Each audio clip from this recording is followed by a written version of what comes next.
রং মিলান্তির আরও একটা নতুন দিন তোমাদের সাথে কাটাবো। কেমন আছো সবাই? আশা করছি সবাই ভালো আছো আর সুস্থ আছো। আমরাও ভালো আছি। নতুন একটা ব্লগে তোমাদের সকলকে জানাই অনেক স্বাগত আর অনেক অনেক ভালো। আজকে ব্লগটা শুরু করতে অনেকটাই দেরি হয়ে গেছে।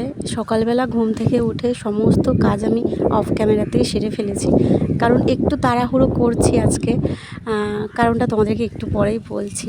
আর আজকে জয় বাড়িতে আছে বলতে একটা দরকারি একটা কাজে বাড়িতে আছে, সেটাও বলবো তোমাদেরকে। ব্লগটা দেখতে থাকো, আশা করছি আজকের ব্লগটাও তোমাদের ভালো লাগবে। এই কয়েকদিন ধরে দেখছি কিছু কমেন্ট আসছে অনেক দূর দূর থেকে, তোমরা আমার ব্লগ দেখছো, অনেকে আছো নতুন, আবার অনেকেই আছো আমার অনেক পুরনো ভালোবাসার মানুষেরা। তোমাদের কমেন্ট পড়তে আমার ভীষণ ভালো লাগে। আমার মনটা একটু কয়েকদিন ধরে খারাপ আছে, মন মানসিকতা কিছুই ভালো নেই, জানি না কবে ভালো হবে। তবে তোমাদের কমেন্টগুলো পড়ে আমার ভীষণ ভালো লাগে। এই কথাটা শুনে তো আরও বেশি ভালো লাগে। তোমার ব্লগের অপেক্ষায় ছিলাম। একটা সত্যি কথা কি জানো তো, আমিও তোমাদের অপেক্ষায় বসে থাকি ঠিক রাত 8টায়।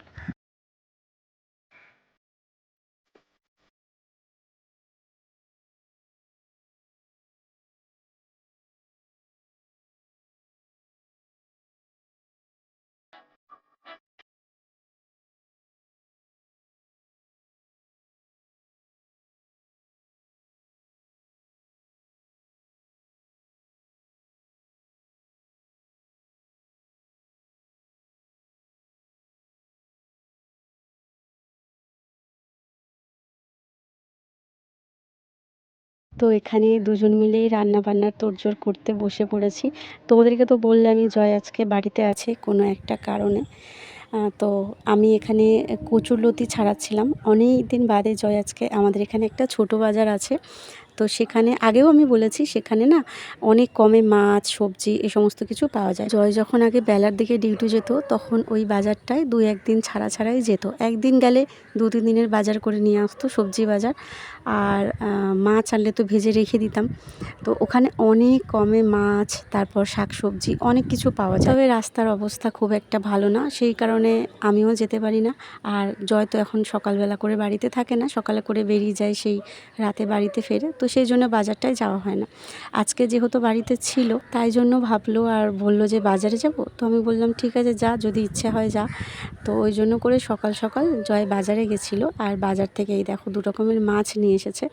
ওখানে কিন্তু মানে অল্প কিছু টাকা নিয়ে গেলেও অনেক রকম মাছ পাওয়া যায়। আর বিশেষ করে চিংড়ি মাছটা অনেক কমে পাওয়া যায়, মানে 12 টাকা শ, 15 টাকা শ। অন্যান্য জায়গায় কি হয়, আর রাতে যখন জয় বাড়িতে ফেরে তখন চিংড়ি মাছের অনেক দাম হয়, সেই জন্য আমি আর আনতে বলি না। আর দিনের বেলা এই বাজারে গেলে একটু চিংড়ি মাছ আনতে বলি, কারণ চিংড়ি মাছই দেখবে যে কোনো চচ্চড়ি তরকারি ভাপা খেতেও ভালো লাগে। তো কি হয়, যখনই জয় বাড়িতে থাকে এই ছোট বাজারে যায়, তখনই আমি ওকে একটু চিংড়ি মাছ আনতে বলি। আর আজকে বাজারে কচুরলতিও পেয়েছে, অনেক সময় পাওয়া যায় না। তো বাজারে দাঁড়িয়ে জয় জিজ্ঞাসা করছিল যে গাটি কচু নেবো, গাটি কচু দিয়েও ভালো লাগে চিংড়ি মাছ। তো আমি বললাম দেখ কচুরলতি পাস কিনা, তো কচুরলতি খুঁজে খুঁজে নিয়ে এসেছে। আর কচুরলতিটাই আমি ছাড়াচ্ছিলাম, এবারে সেদ্ধ বসাবো। কচুরলতিটা একটু নুন আর হলুদ দিয়ে মানে সামান্য একটু ভাপিয়ে নেবো, খুব একটা বেশি সেদ্ধ করব না। তো আমি কচুরলতিটা ছাড়াচ্ছিলাম বলে জয় চিংড়ি মাছগুলো ছাড়িয়ে দিল। ও কখনো চিংড়ি মাছ ছাড়ায়নি, আমি দেখিয়ে দেখিয়ে দিলাম কিভাবে ছাড়াতে হবে, বলে দিলাম। তো চিংড়ি মাছগুলো ছাড়িয়ে দিল আর মাছটাও ধুয়ে দিল।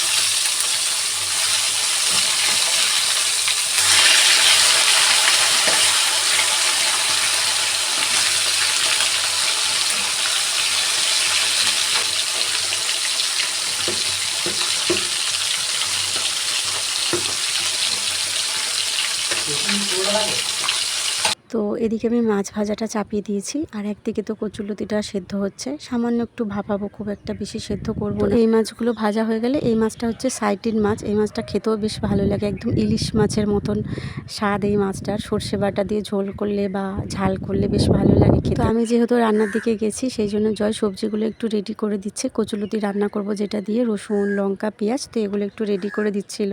আজকে রান্নাটাও করবে বলছিল, কিন্তু তোমরা তো জানো আমি রান্না করতে কতটা ভালোবাসি, আমার মন খারাপ থাকলেও রান্না করলে আমার মনটা ভালো হয়ে যায়। যাই হোক, তো রান্নার দিকটা আমি নিলাম, আর জয় এখানে সবজিগুলো রেডি করে দিচ্ছে। আর খোসাগুলো দেখতেই পাচ্ছ আমি মাটির মধ্যে ফেলি না, এরকম একটা বস্তা পেতে নিই, এর উপরেই সবজির খোসাগুলো রাখি। মাছের খোসাও রয়েছে দেখতে পাচ্ছ। তো জয়ের কাজটা হয়ে গেলে আমি এটা তুলে ভালো করে সার্ফের জল দিয়ে ধুয়ে দেবো। দেখবে আমরা যে কাজটা জানি সেই কাজটা নিয়ে আমাদের একটু কনফিডেন্সটা বেশি থাকে। আর আজকে আমি একটু নিজের প্রশংসাই করে ফেলছি, কারণ আমি ছোটোবেলা থেকে ওইভাবে ভুলভাল কাজ করতে পারি না, কারণ ছোটোবেলা থেকে সংসারের কাজ করেই আমি বড় হয়েছি। সমস্ত কাজ আমার ঠাকমার কাছে। সে যে ভাড়া বাড়ি বলে সেটা নয়, আসলে ছোট থেকে যেই শিক্ষাটা পেয়েছি সেটাই তো আমার সাথে থাকবে, তাই না? সেটা ভাড়া বাড়ি হোক কিংবা নিজের বাড়ি।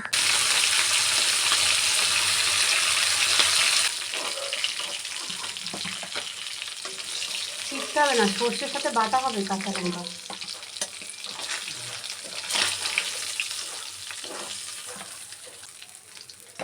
মাথাগুলো একটু একটু ভেঙে যাবে জানিস। তুই খেয়ে নিবি, দিয়ে নিবি, তুই খেয়ে নিবি ভাঙা মাথাগুলো, আর আমি গোটা মাছগুলো খাবো। হ্যাঁ ঠিক আছে।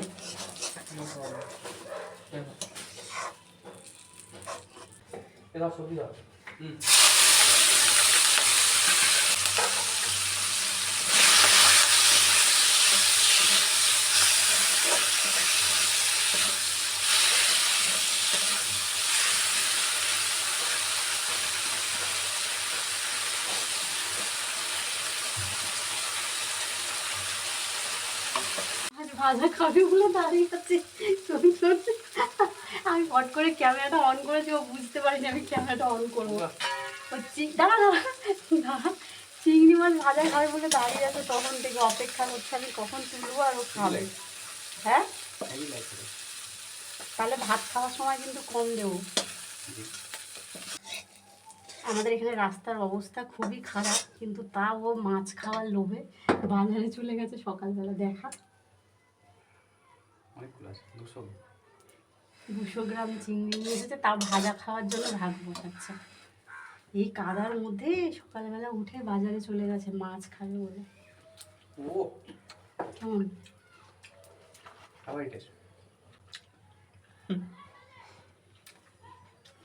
আমাকে একটা দেওয়ার নাম করে আবার নিয়ে নিলে।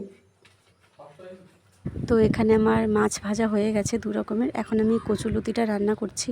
কালো জিরে আর শুকনো লঙ্কা ফোড়ন দেবো, আর দেবো পেঁয়াজ কুচি আর কাঁচা লঙ্কা রসুনটা একসাথে করে বেটে নিয়েছি, যাতে কচুলতিটা একটু ঝাল ঝাল রান্না হয়। ওটা দেখবে একটু ঝাল ঝাল হলেই বেশি ভালো লাগে। তোমরা কারা কারা কচুলতি খেতে ভালোবাসো আমাকে জানিও। কচুলতি আমি রসুন দিয়ে এমনি খেতেও ভালোবাসি, সেটা যদি চিংড়ি মাছ না থাকে তাও ভালোবাসি। মানে কচুলতি, কচু, কচু পাতা, গাটি কচু, মানে কচুর প্রতি আমার ভীষণ টান একটা আলাদা রকমের ছোটোবেলা থেকে। জানো তো, আমার ছোটোবেলা থেকে বড় হওয়াটা অন্যদের থেকে কিন্তু একটু আলাদা। আমার যবে থেকে জ্ঞান হয়েছে, বুঝতে শিখেছি, তবে থেকে আমি মামার বাড়িতে। মায়ের সাথে আমার মাঝের মধ্যে দেখা হতো। মা যখন আমাকে দেখতে যেত সপ্তাহে 1 দিন করে আমার জন্য খাবার দাবার দিয়ে আসতো। তো সেই সময়টা শুধুমাত্র কিছুক্ষণের জন্য মায়ের সাথে দেখা হতো, বাকি সময়টা মাসির সাথেই থাকতাম। ওখান থেকেই পড়াশোনা, ওখান থেকেই সব কিছু। অনেকটা বড় হওয়ার পরে আমি এই বাড়িতে এসেছি, মানে মাদের বাড়িতে এসেছি। তো এখানে একটা অন্যরকম পরিবেশ। মামার বাড়িতে ছিলাম অন্যরকম পরিবেশ, ওখানেও আমি কারোর সাথে মিশতাম না, মানে আমি একা একাই থাকতাম ছোটোবেলা থেকে। এখানে এসেও তাই, আমাকে বেরোতে দেওয়া হতো না, মিশতে দেওয়া হতো না। তো আমার মনে হয় এই গুণটা অনেক ভালো একটা গুণ আমি পেয়েছি, কারণ মানুষজনের সাথে আমি মিশে অনেক দেখেছি মানুষজন দুমুখো হয়, মুখোশ পরে থাকে মানুষজন, সেই জন্য আমার মানুষজনের সাথে মিশতে ভালো লাগে না। তো এই কারণে কিছু মানুষ আমাকে খারাপ মনে করে। যাই হোক, কেউ কারুর মনের ভাবনা তো আমি আর বদলাতে পারবো না। আমার ভালো লাগে না কারুর সাথে কথা বলতে, আমার চুপ থাকতেই ভালো লাগে, কারণ আমি প্রত্যেকটা মানুষের স্বভাব জানি কে কেমন। তো সেটা বুঝেই আমি মানুষের থেকে দূরে থাকি। আর ওই সকালবেলা ঘুম থেকে উঠে একটা ফেক হাসি, তারপরে এর নামে আলোচনা, আমার এগুলো ভালো লাগে। আমি সারাদিন ব্লগ করি, সেগুলো এডিট করি, সংসারের কাজ করি, এগুলো করতে অনেকটা সময় লাগে। আর বাদ বাকি যে সময়টা পাই সেগুলো আমি আঁকিবুকি করি, কিছু একটা নিজের কাজ করি, শুয়ে থাকি। মানে ওটা একান্তই আমার নিজের সময়। ওই সময়টা আমি কুটকাচালি করে কাটাতে চাই না, এটাই হয়ে যায় কিছু মানুষের সমস্যা। আর তোমাদেরকে বলছিলাম জয় আজকে বেরোবে, একটা কাজের খোঁজে যাবে, নতুন একটা কাজের খোঁজে। কারণ আমরা একটু বলেছিলাম না আমরা সমস্যার মধ্যে আছি, তো বারবার সমস্যা হচ্ছে, সেই কারণে নতুন একটা চেষ্টা চলছে। তো জয় যাবে এক জায়গায়, ইন্টারভিউ আছে আজকে। তো তোমরা দেখছো 5 বছর ধরে ও কতটা স্ট্রাগল করছে, আমিও করছি। ও কাজ খুঁজে খুঁজে বেড়াচ্ছে এখানে এখানে, যোগ্য কোনো কাজ। তো ও আজকে বেরোবে, তোমরা আশীর্বাদ করো যেন কাজটা ঠিকঠাক হয়ে যায়, যেন ও সফল হয়ে ফিরে আসে বাড়িতে। তো বেরোবে বলেই তাড়াহুড়ো করে একটু রান্নাবান্না করা হচ্ছে যাতে একটু খাইয়ে পাঠাতে পারি। ও এই দুপুর দুপুর করেই বেরিয়ে যাবে। আর আমার কাজ তো সবে সবে শুরু হয়েছে, আমি এখন কবে সাফল্য পাবো জানি না, আমি চেষ্টা করছি, নিশ্চয়ই পাবো একদিন।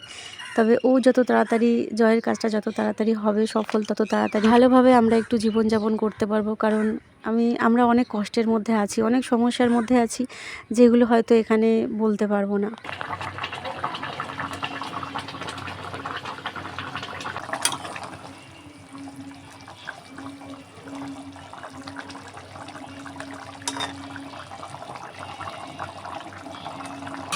আজকের দিনটা খুবই টেনশনের মধ্যে দিয়ে যাচ্ছিল আর কি। সকাল থেকে খুব চিন্তায় ছিলাম, জয় যাচ্ছে নতুন একটা কাজের জন্য, নতুন ইন্টারভিউ, নতুন মানুষজন।